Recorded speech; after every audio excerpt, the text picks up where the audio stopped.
Earthquakes. They just had a big one in the Philippines in Cebu City with a lot of fatalities. So we're going to talk about safety in Southeast Asia, Philippines compared to Thailand. We'll do that next. You ready? Let's go. Okay, let's go.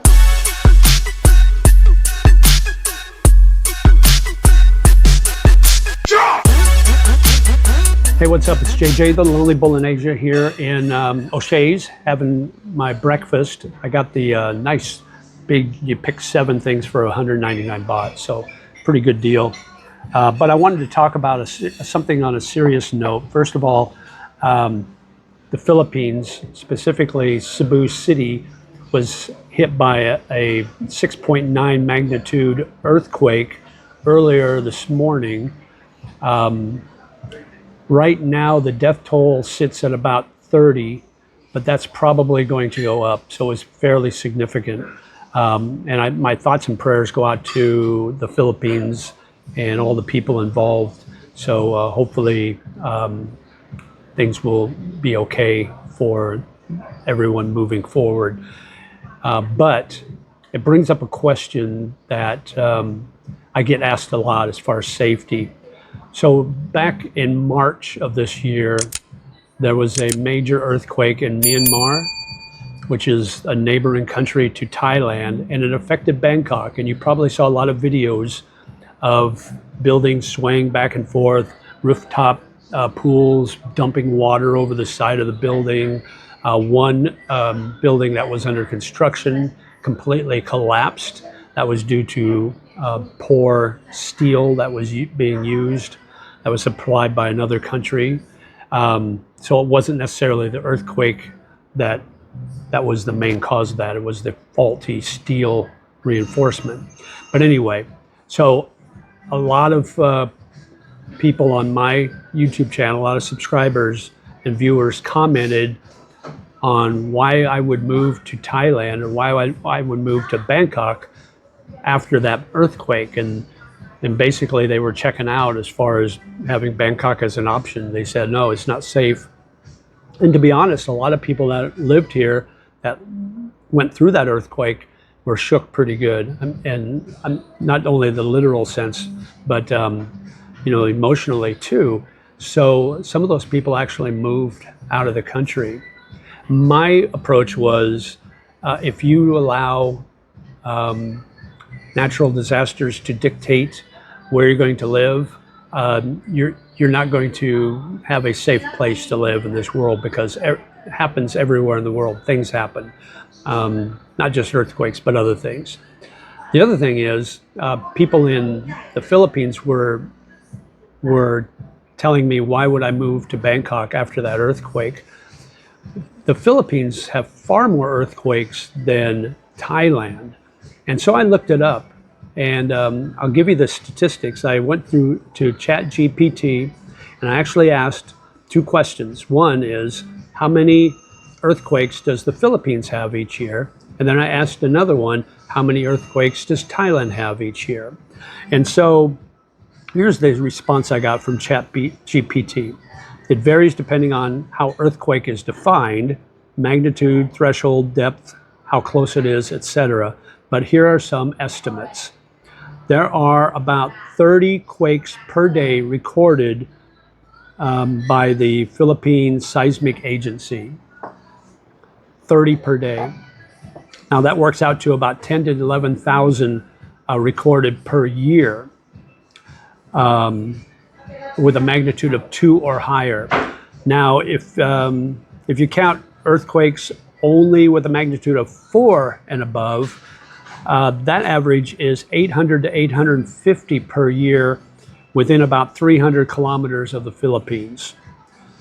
So that's the statistics for the Philippines. Now, let's go to what ChatGPT said about Thailand. Here are some stats on how many earthquakes Thailand or near Thailand get each year. In the past 10 years, approximately 204 earthquakes with a magnitude of 4.0 or above occurred within 300 kilometers of Thailand. That works out to about 20 such earthquakes per year on average. For a specific region, Chiang Mai, within 300 kilometers, sees about 12 earthquakes a year of a magnitude of 4 plus in that same time frame. So these numbers are for quakes near Thailand within 300 kilometers, not strictly inside its borders. Some are outside, but close enough to affect the region, like the one back in March in Myanmar. So as you can see here, Thailand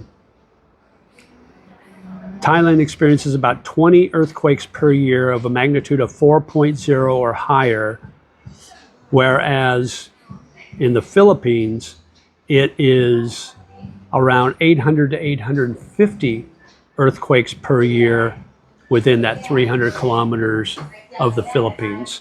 So they call the Philippines part of the Ring of Fire. And the Ring of Fire is that area in the archipelago where the Philippines lies that has the most natural disasters pretty much on Earth.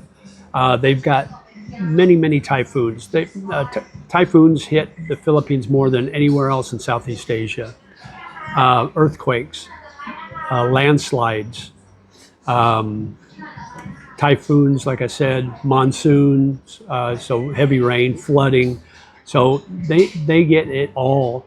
So when you look at the broad picture, the Philippines is much less safe as far as nature and natural disasters go as Thailand is. So I don't want to discourage anybody from living anywhere. It's up to you, but be aware of what things are in each of the countries. So when I looked at these statistics, even though there was that major earthquake that happened in Myanmar that affected Thailand and Bangkok, to me, that's kind of a 100-year event, and it's not going to be one of these things that's going to happen with regularity. So I'm not so worried about it. In fact, you know, my condo that I'm moving in November is going to be fairly high in the air. It's going to be one of the higher floors. So I'm not worried about any of those things. Like I said before, if I have to worry about those things, then I'm not living my life. So, but I just wanted to get that out to you. Again, I want to send my prayers and my thoughts to everybody affected by the earthquake that happened in Cebu City and around the Philippine area. I hope that if you're watching and you're affected by that, I hope God is with you, and you know, we'll just see what happens, and hopefully the fatalities won't rise anymore. Fingers crossed, and pray. But leave in the comments below what your thoughts are, and as always, live life, my friend, and we'll talk to you again soon. Take care. Bye bye.